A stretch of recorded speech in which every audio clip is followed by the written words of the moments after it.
Welcome to Policy on Demand. I'm Sindhu Blume. And I'm Scott McCandless. It's the week of June 3rd, and this is your Monday briefing. Congress is back, and as of today, there are 168 days until the 2024 presidential election, and 47 days that Congress is scheduled to be in session. And joining us to discuss what action we may see around tax policy during the June legislative work period and beyond is Rohit Kumar. Rohit, welcome. Thanks for having me. All right, so the Senate returns from its recess, and it may schedule a vote on the House-passed tax bill. Tell us about that and what the prospects are.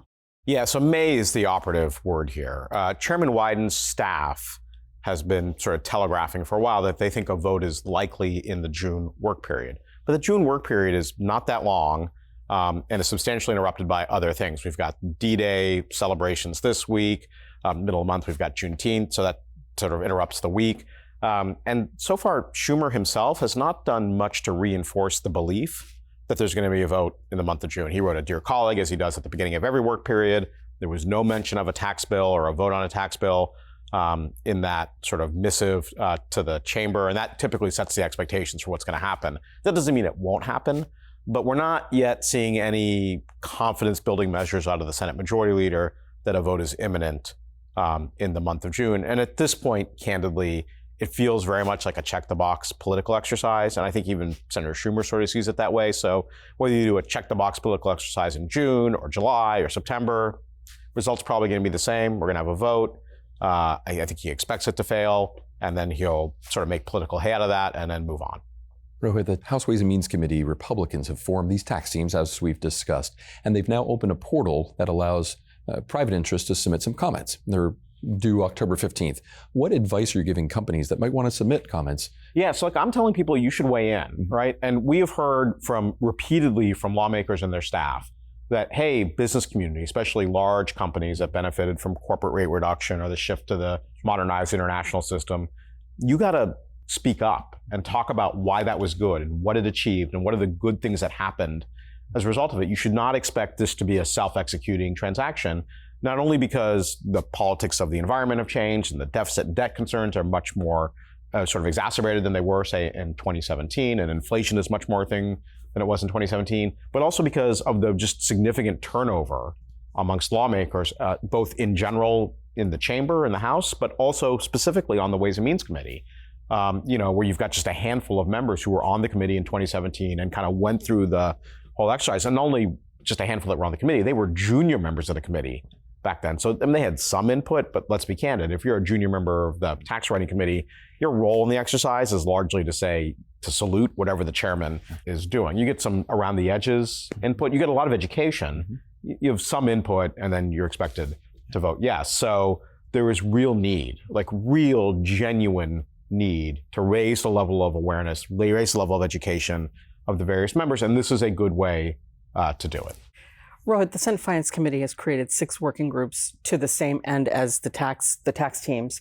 So what do you know about them, and will they function the same way as in the House? So this one is a little less well understood and a little less well telegraphed. They haven't done an announcement in the way that Chairman Smith did an announcement like, here are the teams and here's on the teams. And we haven't seen that out of the Finance Committee yet. And to my memory, it's just Finance Committee Republicans that are kind of doing this organization. Although Chairman Wyden has suggested that Democrats may do something similar in due course. I think there's a little bit of like, no one wants to feel left out. Like, everyone's on a team. Why can't I be on a team? Sure. Too, kind of thing. So there are groups or teams, or however we're describing them. They haven't released a roster yet. And failing that, there's not a lot of clarity about how they're going to operate. I don't get the impression that it's going to be like the Ways and Means Committee, where there's going to be like a portal and you could, submit comments and the like. The tax teams on the House side, they're going to do like, not hearings because they're partisan, but sort of roundtables. Like, they're going to go out, across the country and gather input from various stakeholders. We don't yet have a sense that the Senate Finance Committee, either Republican or Democrat, are going to engage in that level of activity. Right. And finally, Rohit, Chairman Smith of the Ways and Means Committee has said that pretty much everything is on the table next year, not just TCJA and not just expiring provisions. So just how sweeping do you expect next year's tax examination to be? I think it'll be relatively sweeping in the sense that, we now know, we got an updated score from the scorekeepers on Capitol Hill, that if you wanted to extend everything, that's like $4.5 trillion of revenue over the ensuing decade. And that's against a baseline of about $60 trillion of revenue. So not quite 10%, but that's real money. And as we've been saying for a while now, look, when $4.5 trillion of stuff is expiring, nothing is off the table. Now, I don't think that this is likely to be the kind of architectural reform we had in 2017, where we redid the international regime. I think this is going to be more about what are we extending, what are we letting expire, and to what extent are we paying for it, to what extent are we deficit financing it. But in the to what extent are we paying for it, part of the conversation sweeps in the entirety of the tax code, whether that's the headline rate, whether that's the international provisions, whether it's excise tax on stock buybacks, like anything that's in the Biden administration's Green Book. Not all of it will have real political purchase. Of course, it depends on who wins in November. But I think if you were looking at a catalog of things to sort of think about, that would be a place to start. Okay. Sense. Great. Rohit, thank you very much for your time and insights. Always happy to be here. Sindhu, at the top of the show, we mentioned that there are 168 days before our U.S. elections, but some of our major trading partners are having elections of their own occurring right now. You had a chance to talk with Craig Stromberg about it. I'm curious what insights you got. Sure, and the episode with him is going to be included with this episode as well. But one of the questions I had for him was, are companies talking to you about these elections? And the answer is yes, because the new administrations, or in the case of India, it's looking like it will be, as of this moment, a third Modi administration, will impact business and will impact how companies approach doing business in those countries and how trade works. So more on that in the episode, which I hope you'll be watching. Absolutely. Thank you, Sindhu.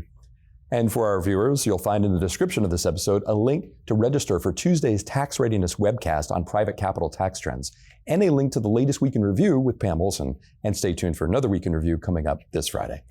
Thank you, as always, for joining us, and we hope you have a great week. Take care.